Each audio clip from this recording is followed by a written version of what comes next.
Olá, começa agora o programa Trabalhador em Foco. Esse programa que é uma realização do Movimento Sindical de Petrópolis, através da união de diversos sindicatos que fazem com que eu tenha a oportunidade de levar para você aí de casa informações precisas e relevantes sobre o dia a dia de todos nós trabalhadores. No programa de hoje eu tenho o prazer de conversar com o Reginaldo Inácio, ele é que da CNTI, Confederação Nacional dos Trabalhadores na Indústria, e a gente vai falar sobre a MP 1045 de 2021. Olá, Reginaldo, seja muito bem-vindo, é um prazer recebê-lo de volta no programa Trabalhador em Foco. Obrigado, Carla. Para a gente que é um prazer estar tendo a oportunidade de falar com as pessoas de Petrópolis e região, com a população que tão grandemente tem dedicado aos momentos com o programa Trabalhador em Foco, de ter informações qualificadas. Como sempre eu digo, Carla, é um privilégio para a gente poder contar com um instrumento de comunicação que leve as informações reais para a sociedade. Então, a população e o movimento sindical, as trabalhadoras e os trabalhadores acabam tendo esse canal, e esse canal é um canal privilegiado, e eu acredito que a população de Petrópolis já percebe a importância dele, cara. E eu agradeço você demais por essa oportunidade. Eu que agradeço. Na verdade, tenho um super prazer de fazer parte desse programa que está aí na TV Petrópolis há quase 8 anos. Mas vamos lá. Queria que você explicasse para a gente, afinal de contas, o que é a MP 1045. Bom, em princípio, o primordial é a compreensão da sociedade que, em função da pandemia, é preciso criar mecanismos que atendam à emergência, tanto para o mercado de trabalho, né, para a classe trabalhadora ter salvaguardado a sua renda, o seu emprego, né, e, ao mesmo tempo, também se salvar para que as empresas consigam superar esse momento de crise em função da pandemia. Então, a medida provisória nada mais é que um programa emergencial, considerado, inclusive, chamado de UBEM, né, que ela tem, literalmente, o propósito de atender a essa emergência que vai socorrer não só os trabalhadores de serem demitidos, mas também as empresas para que elas possam superar esse momento. Nós temos um conjunto grande de empresas com dificuldades de manter postos de trabalho, e essa medida provisória, ao consagrar a possibilidade de uma suplementação por parte do Estado brasileiro, dando condições para uma suspensão de contrato de trabalho, ela pagando o salário e a empresa complementando a renda sem demitir o trabalhador e a trabalhadora, mas também dá a possibilidade de ter uma redução de jornada de trabalho com redução de salário na mesma proporção, com a complementação por parte do governo. Daí, esta medida provisória ter esse caráter emergencial, essa medida provisória, ela tem uma importância internacional, haja vista que o contingente de trabalhadores no Brasil ele é imenso, e atravessamos, inclusive, nesse momento, números históricos de desemprego no Brasil, né, recordes, inclusive, de desemprego. Nós temos hoje, além desse desemprego, acima de 25 milhões, quando a gente pega os desempregados e também os desalentados. Temos também, na informalidade, 40% da população brasileira trabalhando na informalidade. Então, esses números são assustadores, né? E se a gente for considerar, Carla, um número de uma expressão imensa, daí vem a importância de nós termos uma medida de emergência para salvar emprego e meios de produção, ou seja, empresas, né? Uhum. No ano passado, para se ter uma ideia, o mundo perdeu cerca de 255 milhões de postos de trabalho em função da pandemia. Então, e o Brasil não ficou fora desse processo, ele compôs, né? E os números previstos para o mundo em 2021 de desemprego esbarra uma cifra de mais 117 milhões de pessoas que poderão ficar desempregadas no mundo. Então, é urgente a gente tentar pactuar um ato legislativo que dê salvaguarda à classe trabalhadora e preserve um conjunto de empresas que possam manter os empregos com dignidade. Aí vem a nossa preocupação em relação à medida provisória. Dignidade. Porque não adianta só ter emprego, porque aí é quase que fácil, a gente corta um monte de direito e aí a gente conseguiria ter emprego, mas mesmo assim, não foi assim que funcionou com a reforma trabalhista, que cortou vários direitos e não gerou emprego, e a gente vem vendo tentativas constantes de sucatear, digamos assim, a nossa legislação trabalhista na tentativa, na tentativa não, né? Na verdade, no falso argumento de geração de emprego. E aí, quando você me explicou o que é MP 1045, se eu estiver equivocada, Reginaldo, me corrija, mas talvez o nosso telespectador tenha essa mesma sensação que eu. A gente já ouviu o MP com outros números do ano passado que falava mais ou menos dessa coisa. Por que a gente agora tem uma MP com um novo número agora em 2021? Pois é, Carla, nós ouvimos falar desta MP com outro número no ano passado e ouvimos também no ano retrasado, a medida provisória 905, a medida provisória 927, e nós conseguimos, o movimento sindical, políticos literalmente ligados à classe operária, políticos, a gente pode dizer aqui, né, o nome é esse mesmo, políticos da esquerda, políticos alinhados com a classe trabalhadora, conseguiram vencer esta batalha dentro do Congresso Nacional e conseguimos caducar, ou seja, para que as medidas provisórias, tanto a 905 quanto a 927, não fosse votada dentro do Congresso Nacional. E conseguimos superar isso. Ou seja, aquilo que a gente acreditou superar, que foi objeto, inclusive, de ações diretas de inconstitucionalidade, né? Vencemos, inclusive, nos tribunais, temas importantes, e voltaram novamente nesta medida provisória, né? 1045. Então, a gente percebe que, além de haver uma certa ignorância da matéria, um certo alheamento da matéria, há também uma má-fé constituída dentro do parlamento. O parlamento sabe, né? Esse alheamento é um alheamento proposital, esse não aprofundamento nas matérias já superadas pela luta dentro do legislativo, pela luta sindical, pela defesa da classe, é um alheamento proposital. Eu não vou aprofundar para não ter culpa de provocar indignidade, né? De retirar direitos consagrados dos trabalhadores, prejudicar a fiscalização, retirar direitos fundamentais constituídos ao longo da história que o próprio parlamento constituiu, né?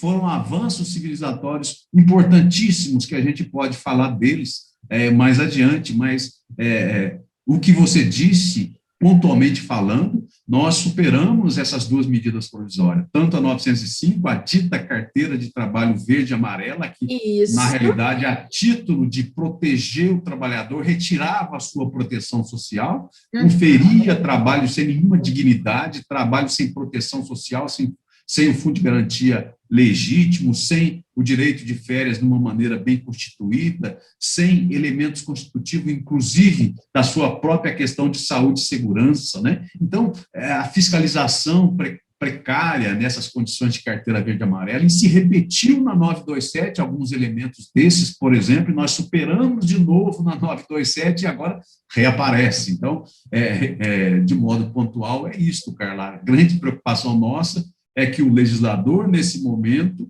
acatando um desejo desse governo que não tem nenhum compromisso com a classe trabalhadora, apesar dela estar sofrendo, adoecendo, ficando inválida e morrendo, né? Mesmo assim, nós temos um governo que tem pena do empresariado rico e não tem nenhum sentido de dignidade com as pessoas que estão nesse estado que se encontra a população trabalhadora brasileira hoje. E aí, nessa sua fala de que tem pena do empresário rico, eu vou colocar aspas, aqui o presidente, eu não vou dizer nosso jamais em tempo algum, mas o presidente eleito por urnas eletrônicas que funcionaram para elegê-lo tantas vezes, disse, abre aspas, é pecado ser rico no Brasil? Fecha aspas. Eu precisava do meu momento de indignação. Isso é que dá o movimento sindical de Petrópolis ter contratado uma mulher jornalista, que tem uma coisa que chama TPM. Ai, minha TPM hoje, se eu pudesse pegar o presidente, mas eu não posso, estou aqui em Petrópolis. E aí vamos continuar o nosso bate-papo e entendi direitinho. Com relação ao MP, a gente está ciente que houve um parecer escrito pelo deputado Cristiano Áureo. Eu quero que a gente esmiúce esse parecer, porque me parece que esse texto é que conseguiu ainda piorar a situação, ou eu estou equivocada? Não, você não está, você está realmente coberta de razão, né? Esta fala, inclusive, a gente pode somar esse parecer do Cristino Áureo com esta pena, né? Esse pesar do presidente da República, se é digno de sofrer alguma pena ser rico no Brasil, mas ser pobre no Brasil, então, tem que ser penalizado, né? Então, esta medida provisória, esse parecer, conseguiu piorar algo que já nos preocupava por demais, né? Uma medida provisória que, ao nosso ver, o movimento sindical enxergava com bons olhos, porque, na realidade, nós estávamos tentando reativar uma proteção para evitar a suspensão de contrato de trabalho, para permitir redução de jornada com redução de salário, preservando o posto de trabalho, né, que era literalmente recuperar a medida provisória 936, que ela veio com essa finalidade, ela cumpriu isso, se tornou lei cumprindo isso, né, provisoriamente.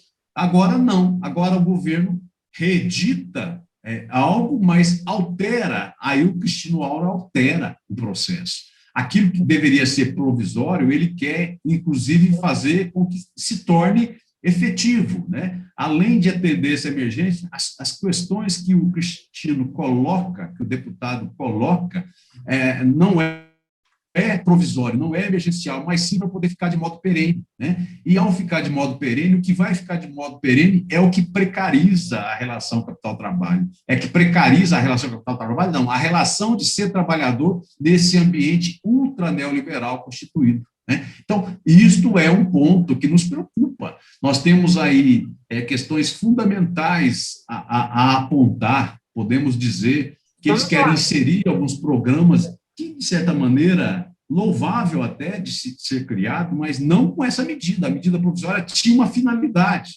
né? Ela tinha uma finalidade específica, que era aquilo que a gente falou no início, salvar para que não haja desemprego e nem feche empresas em função exatamente do momento da pandemia, mas ele está transformando algo que deveria ser emergencial, transitório, provisório, em algo permanente, mas esse permanente que ele quer instituir é literalmente maléfico, é um mal inserido na relação capital-trabalho, em prejuízo dos trabalhadores e em benefício de setores que não têm compromisso sério com a classe trabalhadora, porque nós temos um conjunto no Brasil de empresários que levam muito a sério a relação capital-trabalho e conferem, sim, proteção efetiva. Agora, o que eles querem fazer é constituir lei para que até mesmo esse empresário que tem compromisso sério com a classe trabalhadora, ao se ver disputando o mercado com esse empresário de má fé, ele obrigatoriamente tem que entrar também nesse mesmo alinhamento. Aí ele vai conferir um trabalho de natureza precária. Eu vou empregar as pessoas, mas no pior dos mundos, né? Eu vou conferir a quem está na informalidade uma formalidade, mas uma formalidade sem proteção, né? É muito estranho isso. Nós vamos pegar o exemplo claro dessas questões, o limite de salário instituído, por exemplo, no programa Priori, que está lá no artigo 27, né, do artigo 27, lá do parecer do Cristino Áureo, né? Ele vai literalmente afastar a previsão do cumprimento do artigo 451 da CLT, né? É um contrato de trabalho por prazo determinado que taxa ou expressamente for prorrogado mais de uma vez, passará a vigorar literalmente sem determinação de prazo. Aquilo que deveria ser provisório, ele vai poder ser elasticido, né? E automaticamente, ao ser elasticido, ele confere uma falsa proteção real para o trabalhador. Por exemplo, na prática, o empregado não terá direito a 13º, sequer 13º adicional de férias. Este é um exemplo claro desses limites trazido por esse deputado. Esse é um dos exemplos, né? A gente pode falar outros. E aí a gente lembra que a gente está num momento de discussão da questão de que já tem a demanda do PIS/PASEP, que querem tirar o PIS/PASEP, que é considerado o 14º salário do trabalhador. Então, assim, já estão criando alternativas para conseguir tirar o 13º, para também tirar o 14º, lembrando que, de acordo com o Diese, o salário mínimo deveria ser 6 vezes maior para conseguir suprir as necessidades ditas constitucionais. não é? Aquelas que a gente sempre fala que o salário mínimo deveria pagar habitação, alimentação, saúde, lazer e esqueci um. Não, é moradia, vestuário. É isso aí. Então, assim, a gente fica nessa coisa, parece que a gente está falando mesmo do mesmo, não. Mas a gente tem uma Constituição que protege e um monte de gente querendo desproteger.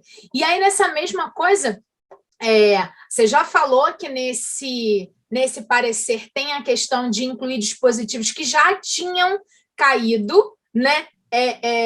Da carteira verde e amarela, e também uma das coisas da carta que a CNTI divulgou a respeito, repudiando esse parecer, vocês falam do regime especial de trabalho incentivado, qualificação e inclusão produtiva. Então, vocês observaram que com a inclusão disso vai haver exploração de mão de obra, subvertendo o direito ao trabalho assegurado com direito social. É isso que você estava falando, né? Perde o 13º, perde as férias. Sim. Nós temos aí, só para se ter uma ideia do ponto de vista do que se coloca, por exemplo, essa questão do regime especial de trabalho incentivado, a questão da qualificação e inclusão produtiva, lá no artigo 43, ele vai literalmente comprometer, mas é interessante falar um pouco antes, Carla, do que foi inserido no artigo 18 desse PLV, né, desse parecer colocado, quando deixa facultativa a contribuição, aquela contribuição que o patronal deveria cumprir, complementar na Previdência Social, ele coloca facultativo, mas facultativo, inclusive, o próprio trabalhador terá que arcar com esse ônus, né? Quer dizer, o trabalhador que no momento da pandemia está com salário reduzido, mesmo sendo reduzido, ele ainda vai ter esse ônus para ele, né? Então, a gente percebe que, do ponto de vista real, esta emergência vai proteger a quem? Ao operário, ao trabalhador, à trabalhadora, ou vai literalmente beneficiar um outro, né? A partir do momento, conforme eu te disse, esse parecer ele possibilita para que aquilo que deveria ser transitório se torne permanente. Ao tornar permanente, esse tipo de adequação tende a prejudicar muito a classe trabalhadora. Afinal de contas, é interessante lembrar, Carla, que nós vivemos num país que acho que foram 65 ou 62 bilionários que aumentaram a sua riqueza em mais de $1 bilhão, exatamente nesse período da pandemia. Em contrapartida, nós tivemos elastecido o número de miseráveis em extrema pobreza no Brasil em mais de 52 milhões de pessoas. Então, esse tipo de relação que introduz proteção ao capital e retira a proteção do trabalhador, potencializa a desigualdade, a concentração de riqueza e joga na miséria absoluta uma imensidão de pessoas. A previsão que existe pela pesquisa é que aumentará ainda mais o número de pessoas desempregadas no país. Automaticamente aumentará ainda mais o número de desalentados no país, de subutilizados no país. O nome é muito ruim, né? Eu sou utilizado, já é ruim. Eu sou subutilizado, é pior ainda. De pessoas que não trabalham e queriam trabalhar mais, trabalham um número de jornada inferior, triplicam as suas jornadas em condições totalmente insalubres, a penosidade instalada, a periculosidade instalada, e tudo isso potencializado com a maior exposição ao risco de contaminação, inclusive, né? Então, a gente tem esses elementos muito bem constituídos. Aí você falou desse programa. Esse programa, é importante a gente não perder de vista, ele é o artigo 43, né, desse parecer do deputado, ele cria esse chamado REQIP, né, que é o Regime Especial de Trabalho Incentivado. Isso. E ele, literalmente, o que ele faz? Ele cria um termo de compromisso de inclusão produtiva que vai ser firmado entre o beneficiário do programa, que é o trabalhador, né? É um pacto entre o trabalhador e a empresa, que chama-se Serviço Social Autônomo e Empresa, mas sem caracterizar a relação de emprego. Não tem nenhuma caracterização de vínculo. Se não tem nenhuma caracterização de vínculo, o trabalhador vai, literalmente, banana, né? É isto que vai acontecer. Aí a né? gente está falando que quando perdeu o emprego não tem seguro-desemprego, não teve fundo de garantia, não teve o recolhimento do INSS, e aí vai. É isso tudo que está se esvaindo se a medida Sim. provisória passar, não é isso? Se esse parecer for aceito. E por pior ainda, né? Se a gente for olhar, se você lembrar desse parecer que é do Fórum das Centrais, das quais eu faço parte, né, como presidente da nova central sindical, eu estou aqui falando pela CNTI, mas atualmente Sim. eu estou na presidência da nova central e na constituição, inclusive, desse parecer do Fórum das Centrais Sindicais. Né? Aqui são 11 centrais dizendo, repudiando esse parecer desse deputado, que coincidentemente é de onde, né? Né? Então, para nós da extrema direita. Infelizmente, para se ter uma ideia, ele prejudica o direito. Nós vamos ter tudo isso sendo violado, igual a gente falou aqui, do ponto de vista legal, constituindo literalmente o ilícito como sendo legal, e, para além disso, dificultando até mesmo o acesso à justiça, né? Colocando custas processuais, dificultando para que o trabalhador tenha acesso à justiça. Né? Ou seja, além de tirar os direitos, dificulta o trabalhador tentar correr atrás dos próprios direitos. Buscar o seu direito. Então, nós temos aí, literalmente, um momento muito crítico, um momento que deveria facilitar para o trabalhador buscar justiça, porque ele vai estar sem dinheiro, muitas vezes sem recurso nenhum, a família passando fome, né? Tanto a mulher quanto o homem trabalhador, com a sua família com dificuldades potenciais, agravadas pela situação de saúde ou de doença, né? E temos que lembrar que vivemos num país que estamos quase já no caminho de mais de 600 mil mortos por um negacionismo aviltante, por um presidente que sempre deixou de fora a classe trabalhadora, sempre esteve de fora da vida da sociedade, temos que se lembrar disso. Por isso, é a razão, inclusive, cabe aqui fazer um parêntese aqui, né, dizer o motivo pelo qual nós, presidentes centrais, assinamos, fomos signatários do pedido de impeachment desse presidente, porque esse presidente nunca esteve junto com a gente, sempre esteve fora da dignidade do trabalhador, sempre esteve fora da dignidade da sociedade, da saúde, portanto, ele tem que estar fora mesmo, né? Então, infelizmente, desculpe o telespectador que está nos acompanhando, mas é uma realidade que a gente vive, né? Então, se a gente tem um momento que a pessoa precisa de acessar a justiça e a própria legislação, a pedido da presidência da República, impede que aquele que é o mais prejudicado, que já está sofrendo com a injustiça, que já está sofrendo com a desigualdade social, que está passando fome, que está literalmente adoecido, tanto física quanto psicologicamente, não tenha sequer acesso a instrumentos judiciais. Quer dizer, a gente vive um estado de caos, né? Não dá para a gente poder pactuar com um governo desse. Está certíssimo. E essa é uma das questões que está lá incluída nesse parecer do deputado. E aí, você fez um parênteses, vou me permitir fazer um. Saiu uma matéria muito interessante na Isto é Dinheiro, que nem é uma revista assim de esquerda, está longe de ser disso, falando de uma pesquisa que fala que o presidente da República, Jair Messias Bolsonaro, emitiu 1.682 mentiras públicas no ano de 2020, incluindo elas as negações, né, esse processo negacionista com relação ao Covid e dentre outras infinidades de coisas no decorrer de suas falas. Mas, por incrível que pareça, eu não consigo esquecer o número, 1.682. E aí ressalto esse número porque eu sou mãe. Se o meu filho falar uma mentira comigo dentro de casa, eu reclamo até dizer chega. 2, imagina a gente que pensando no micro, né? Dentro de casa, quando alguém conta uma mentira, você se incomoda tanto, imagina o personagem em tese, mais importante do nosso país, quando falou publicamente 1.682 mentiras. Se a gente faz uma divisão básica aí, a gente está batendo a casa das 6 mentiras por dia. Nossa, é um negócio assustador.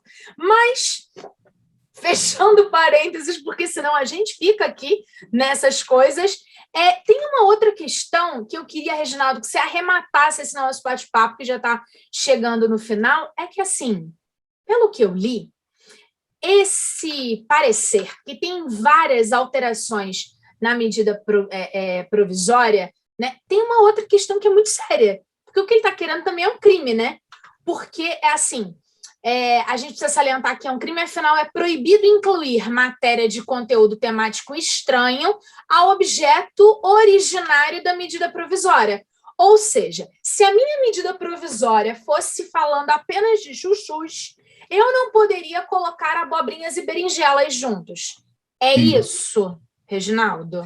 Exatamente isso. O tribunal, o TST, já disse isso, né? Esse tipo de postura do deputado viola a Constituição da República em vários dos seus aspectos, né? Então, aquilo que nós estamos chamando nessa nota de repúdio de jabuti são exatamente essas matérias estranhas. A medida provisória tinha uma finalidade, nós falamos dela, e ela, inclusive, é nobre. Aí, quando se insere e várias temáticas totalmente estranhas, que violam, inclusive, a Constituição, mas pior do que violar a Constituição, viola a dignidade da pessoa humana, quer dizer, é algo assim que o deputado Cristino Áureo precisava minimamente enxergar. Se você está ferindo a dignidade da pessoa humana, mas está ferindo a Constituição, que é um instrumento criado pelo próprio legislador, do qual, historicamente, ele se constitui, poxa vida. Mas, Carla, eu queria fazer uma observação das mentiras, né? Eu acompanho semanalmente as mentiras do presidente desde o primeiro dia, né? Então, em 945 dias como presidente, o nosso digno ou indigno, seja lá o nome que se queira dar, né, ou inominável, né, ele já disse até o dia 3 de agosto 3.526 declarações falsas ou distorcidas para os meios de comunicação. Né? Olha que a minha matéria da Isto É está atrasada. É porque a matéria da Isto É, ela acompanhou as dele só de 2020. Né? Isso. E nós acompanhamos aqui, juntamente com o núcleo dos aosfatos.org, ele faz esse levantamento semanalmente. Né? Quantas são, então, até agora? Hoje é dia 4 de agosto que a gente está gravando, mas você tem até o dia 3, são quantas mentiras? Até o dia 3, saiu até o dia 3. São 945 dias como presidente. Perfeito. O inominável já cometeu 3.526 declarações falsas ou distorcidas. Para quem queira acompanhar, né, o site dos aosfatos.org, né, você vai conseguir acompanhar isso. Vou acompanhar. Se quiser sofrer, né, com essa matéria. Vou acompanhar, porque eu gostei disso. Para a gente arrematar, por fim, falando da questão da 1045, como é que a gente consegue acompanhar o que está acontecendo e se a medida vai passar ou não, e ter mais observações ainda sobre esse assunto? Eu recomendo acompanhar os sites das centrais sindicais, que estão sempre atualizando nessa temática, mas recomendo também estar muito atento ao próprio Congresso Nacional. Agora as matérias caminham dentro dos informativos da Câmara dos Deputados e do Senado, mas o DIAP acompanha isso diuturnamente, né? Então, o DIAP hoje é o instrumento de comunicação que nos dá esse suporte, inclusive, atualizando as agendas. Todo dia o DIAP nos informa a agenda, né, especificamente do que está tramitando dentro do Congresso. Então, eu recomendo que acompanhem, mas não só acompanhem, façam pressão aos parlamentares para que ou no mínimo, caduque essa medida provisória de novo, para que ela não seja votada e, na pior das hipóteses, se for votada, retirar esses jabutis, né? Nos ajudar a buscar os parlamentares da base, aí nesse caso do Rio de Janeiro, e como esse programa em dimensão via internet, ele atinge o povo brasileiro em sua totalidade, quem esteja nos ouvindo, nos ajude a fazer um contraponto, fazendo ações para que os deputados posterguem ao máximo para que essa matéria vença, né? Se não me engano, até na primeira quinzena de setembro ela já caduca, né? Mas, na pior das hipóteses, retirar esses jabutis que a gente falou alguns deles aqui, mas nós temos disponível no site das centrais nossa nota de repúdio, que traz alguns elementos centrais. Maravilha. Reginaldo, muitíssimo agradecida, é sempre um prazer conversar com você. Obrigada de verdade. O prazer é meu e a gente fica à disposição, Carla. Sempre que tiver algum tema importante da classe trabalhadora, conte com a gente. Dentro do possível, a gente estará com você e com o povo de Petrópolis e região. Muito obrigado. Maravilha. Obrigada a você de casa, ficou com a gente. A gente volta em breve com um novo programa Trabalhador em Foco. Um abraço grande e até o próximo programa. Tchau, tchau.